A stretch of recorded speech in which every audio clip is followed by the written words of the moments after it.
তাহলে বন্ধুরা at last তোমাদের থার্ড স্পট কাউন্সিলিং হয়েই গেল। তো যাই হোক, তোমাদের থার্ড স্পট কাউন্সিলিং সেটা কিন্তু তোমাদের 4 অক্টোবর 2024 অলরেডি কিন্তু হয়ে গিয়েছে।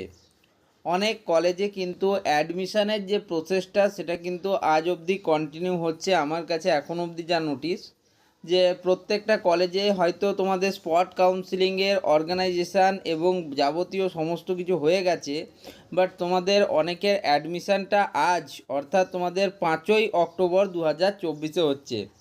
তো এটা জাস্ট স্টুডেন্টরা খবর দিয়েছে, সেটা আমি তোমাদের সাথে শেয়ার করলাম। এবার আসি, এটাই কি তোমাদের জন্য লাস্ট স্পট কাউন্সিলিং ছিল? একদমই না। তোমরা যদি স্টেট কাউন্সিলের স্পট কাউন্সিলিং রিলেটেড নোটিশটা পড়ো, সেখানে কিন্তু থার্ড স্পট কাউন্সিলিংয়ের সাথে ফোর্থ স্পট কাউন্সিলিং বিষয়েও কিন্তু একটা নোটিশ দেওয়া রয়েছে। এবার তোমরা জানো যে তোমাদের বেশিরভাগ স্কুল, কলেজ এবং ইউনিভার্সিটিগুলো সেটা কিন্তু আজ থেকে অর্থাৎ 5ই অক্টোবর থেকে ছুটি পড়ে যাচ্ছে এবং সেগুলো খুলবে একদম লক্ষ্মী পুজোর পর। তো তোমাদের এর মাঝে কিন্তু কোনো প্রকার কোনো কাউন্সিলিং অর্গানাইজ করা সম্ভব নয়। তাই দেখো, স্টেট কাউন্সিল থেকেই তোমাদের ফোর্থ স্পট কাউন্সিলিং অর্গানাইজ করা হচ্ছে 21/10/2024, অর্থাৎ তোমাদের 21শে অক্টোবরে কিন্তু তোমাদের স্পট কাউন্সিলিং অর্গানাইজ করা হচ্ছে। তো সেই স্পট কাউন্সিলিং এর জন্য ফর্ম ফিল আপ প্রসেস কী থাকবে সমস্ত কিছু আজকের এই ভিডিওতে বলবো, তাই ভিডিওটা শেষ পর্যন্ত অবশ্যই দেখবে। কি বলছে দেখো, for admission in polytechnics both first year and second year for the academic session 2024-25 candidate are requested to fill up their choice of institute, only one institute, in the portal https://sctedved.wb.gov.in/polyadm/। তো তোমাদের বলা হচ্ছে by 19 October 2024 up to 5 PM, ঠিক আছে। তো তোমাদের এটাই বলা হচ্ছে যে তোমরা যারা ডিপ্লোমার প্রথম এবং দ্বিতীয় বর্ষের স্টুডেন্টরা অ্যাডমিশান নিতে চাইছো 2024-25 শিক্ষাবর্ষে, তো তোমরা যে তোমাদের চয়েস ফিলিং প্রসেস রয়েছে সেটা কিন্তু করতে পারবে কাউন্সিলের নির্ধারিত পোর্টাল, যেটার কথা আমি বললাম, সেটা করতে পারবে তোমরা 19শে অক্টোবর 2024 অবধি এবং বিকেল 5টা অবধি কিন্তু তোমরা এই প্রসেসটা করতে পারবে। ওকে, অর্থাৎ একটা ইনস্টিটিউটের জন্য যে চয়েস ফিলিং প্রসেস রয়েছে সেটা করতে পারবে।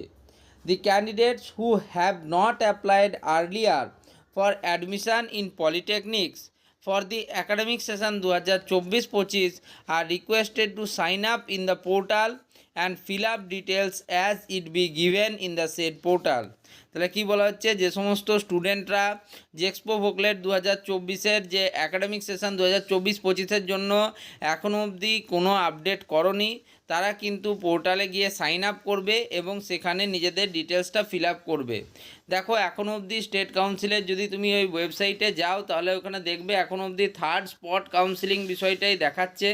এখনও ফোর্থ স্পট কাউন্সিলিং বিষয়ে কোনো রকম কোনো আপডেট সেখানে আসেনি, অর্থাৎ মেন যে পেজটা সেই পেজটাতে কিন্তু আপডেট আসেনি। আপডেট আসলে কিন্তু আমি তোমাদের বলে দেবো, এখনও অবধি কিন্তু কোনো আপডেট আসেনি।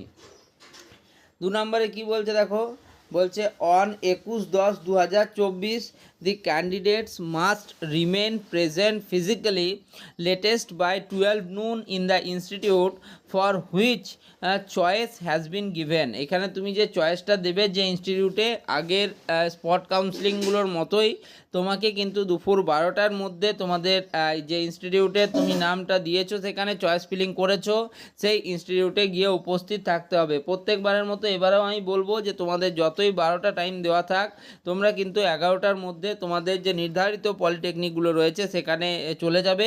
এরপর আমি আরও প্রচুর ভিডিও দেবো এই টপিকের উপর, এটাই লাস্ট ভিডিও নয়, সেক্ষেত্রে তোমাদের আশা করি কোনো রকম কোনো অসুবিধা হবে না। তবে তোমাদের আগে থেকে আমি কিছু ডকুমেন্ট তৈরি করে রাখতে বলবো। তো এখানে দেখো domicile certificate, medical fitness certificate এবং অ্যান্টি র্যাগিং এফিডেভিট এগুলো কিন্তু তোমরা করিয়ে রাখো, কারণ বেশিরভাগ ক্ষেত্রে তোমাদের সরকারি যে সমস্ত কার্যালয়গুলো রয়েছে সেগুলো পুজোর জন্য বন্ধ হয়ে যাবে। ফলে পুজোর আগেই যদি তোমরা সেগুলো করে নাও তাহলে সুবিধা হবে। কোনো কোনো কার্যালয় তো দীপাবলি অর্থাৎ 31 অক্টোবর পর্যন্ত বন্ধ থাকতে পারে। সেক্ষেত্রে তোমাদের এটা কিন্তু একটা বিশাল বড় সমস্যা তৈরি হবে।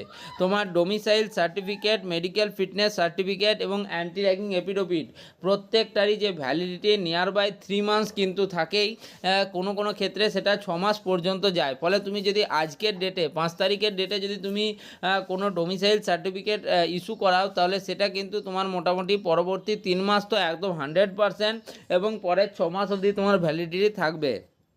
একইভাবে অ্যান্টি র্যাগিং এফিডেভিটেরও ভ্যালিডিটি থাকবে। তবে মেডিকেল ফিটনেসটা আমি বলবো যেদিন তোমাদের লাগবে সেই দিন নিয়ে গেলেই ভালো হয়, কারণ এটা কিন্তু একবারে কারেন্ট চেয়ে থাকে। যাই হোক, বাকিগুলোর ক্ষেত্রে কোনো রকম কোনো অসুবিধা নেই। বাকি তোমরা প্রত্যেকটা প্রসেস জানো, তোমাদেরকে আলাদাভাবে বলতে হবে না যে কী ডকুমেন্ট নিয়ে যেতে হয়।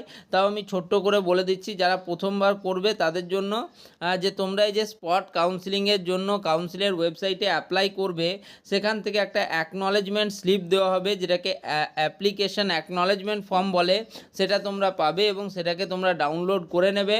ডাউনলোড করে সেটাকে প্রিন্ট আউট করে নিজের কাছে খুব যত্ন করে রেখে দেবে। এই যে 21শে অক্টোবর তোমাদের যে চয়েস ফিলিং তোমাদের স্পট কাউন্সিলিং অর্গানাইজ হবে, সেদিন তোমাকে দুপুরে কিন্তু কলেজে সেটাকে নিয়ে যেতে হবে। দ্বিতীয় জিনিস, তোমাদের প্রত্যেকের কাছে কিন্তু মাধ্যমিকের অ্যাডমিট কার্ড, রেজাল্ট এবং মার্কশিট রয়েছে। তার সাথেই তোমরা যারা ডিপ্লোমা সেকেন্ড ইয়ারের বা ল্যাটারাল এন্ট্রি থ্রু অ্যাডমিশান নেবে তাদের ক্ষেত্রে এইচএস, হায়ার সেকেন্ডারি বা কনসোলেটেড 2 ইয়ার্স আইটিআই বা তোমাদের কিন্তু ভোকেশনাল কোর্সেসের যে অ্যাডমিট কার্ড, মার্কশিট এবং সার্টিফিকেট রয়েছে সেটা তোমাদেরকে নিয়ে যেতে হবে। একইভাবে তোমাদের যারা কাস্টের আন্ডারে আসো, অর্থাৎ তোমরা যারা এসসি, এসটি, ওবিসি বা অন্যান্য বিভিন্ন ক্যাটাগরির আন্ডারে আসো তাদের কাছে অবশ্যই কাস্ট সার্টিফিকেট কিন্তু থাকা বাধ্যতামূলক, সেগুলো তোমাদেরকে নিয়ে যেতে হবে।